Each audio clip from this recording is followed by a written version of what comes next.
It's the fans. I love my fans. You go to any city, anywhere in the world.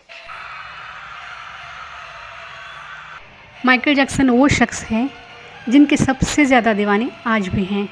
कहते हैं Michael Jackson से बड़ा superstar इस दुनिया में पैदा ही नहीं हुआ था। उनकी सिर्फ एक झलक देखने के लिए लोग पागल हो जाते थे।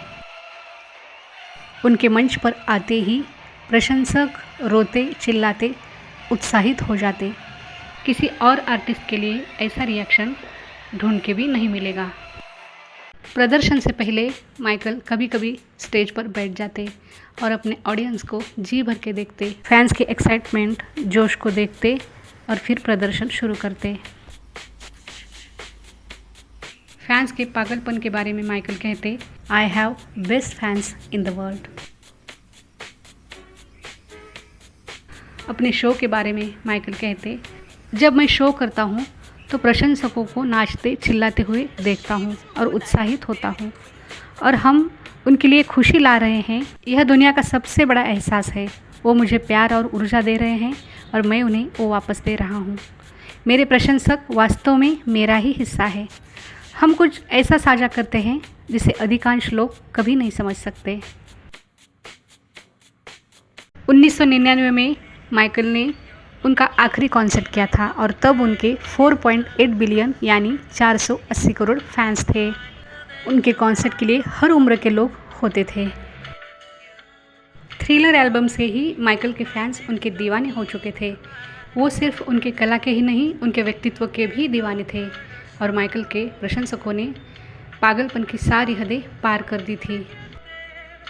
कई बार सिर्फ हाथ मिलाने के लिए गए माइकल का प्रशंसकों ने हाथ खींच लिया, फैंस के बीच घसीट लिया, उन्हें गिरा दिया। कई प्रशंसक शो के दरमियान बेहोश हो जाते और कई प्रशंसक बेकाबू होकर स्टेज पर चढ़ने की कोशिश करते। ऐसी ही एक घटना 1996 में हिस्ट्री वर्ल्ड टूर में हुई थी। दक्षिण कोरिया के सियोल में माइकल का कॉन्सर्ट चल रहा था और वो अर्थ सॉन्ग का प्रदर्शन कर रहे थे।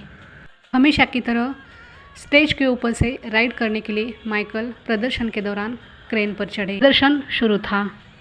राइड शुरू होने से ठीक 10 सेकंड पहले एक 19-20 साल का कोरियन लड़का सबकी नज़रें चुराकर क्रेन पर चढ़ गया। प्रदर्शन शुरू था, इसीलिए उसे नीचे लाना भी मुश्किल था। उसके ऐसे अचानक क्रेन पर चढ़ने से माइकल के लिए मुसीबत थी, लेकिन वो ऐसे सिचुएशन से निपटना अच्छी तरह से जानते थे। उन्हें फैंस के पागलपन की आदत थी और वो किसी भी हालत में कॉन्सर्ट में, शो में कोई कॉम्प्रोमाइज़ नहीं करते थे। तो उन्होंने उसे अच्छी तरह से पकड़ लिया और शो को वैसे ही जारी रखा। फिर भी वो लड़का क्रेन पर लिफ्ट के बाहर था और माइकल लिफ्ट के अंदर।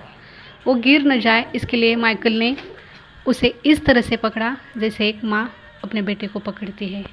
लिफ्ट 50 फीट ऊपर चली गई थी। माइकल ने उस लड़के के साथ पूरी विश्वास से अर्थ सॉन्ग की राइड स्टेज के ऊपर से पूरी की।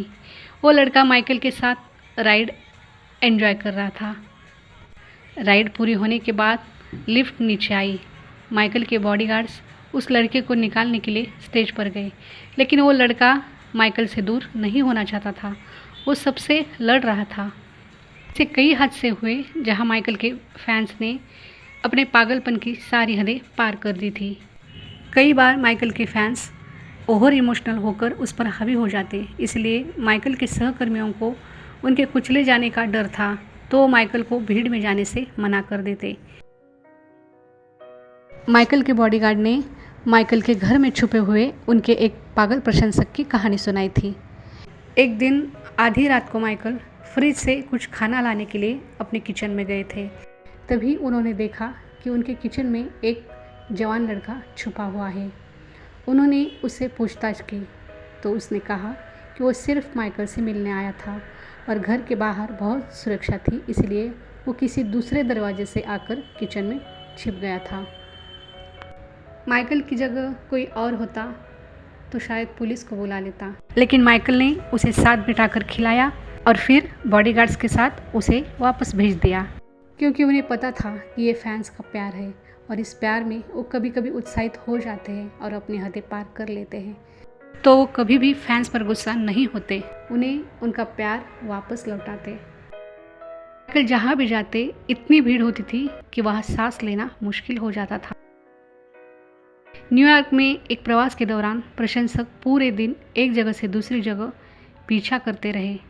माइकल जहाँ भी गए पहले से ही वहाँ भीड़ मौजूद होती थी। इस बात से माइकल के बॉडीगार्ड जैसे निराश हुए और उन्होंने सोचा कि माइकल भी इन फैंस से दिन भर थक चुके होंगे।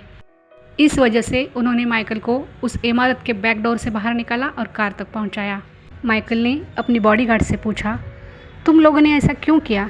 उन्होंने कहा, सर वो आपको दिन भर परेशान कर रहे थे, इसलिए आपको भीड़ से बचाने के लिए हमने आपको बैक डोर से निकाला। उस वक्त माइकल ने जो जवाब दिया वो सबको सोचने पर मजबूर कर देगा। माइकल ने कहा, ये लोग मेरे फैंस हैं, वो मेरे रिकॉर्ड खरीदते हैं, मेरे शो में आते हैं, मैं उन्हें पसंद करता हूँ। हमें कभी भी उनके पीछे छिपने की कोशिश नहीं करनी चाहिए, क्योंकि मैं अपने फैंस की सराहना करता हूँ, उनसे प्यार करता हूँ। अगर वो मुझे परेशान करते हैं तो ये ठीक है, ये वही लोग हैं जो मेरी परवाह करते हैं और आज उन्हीं की वजह से मैं यहाँ पे हूँ। माइकल की ये बात सुनकर उनके बॉडीगार्ड्स उनकी तरफ देखते ही रह गए।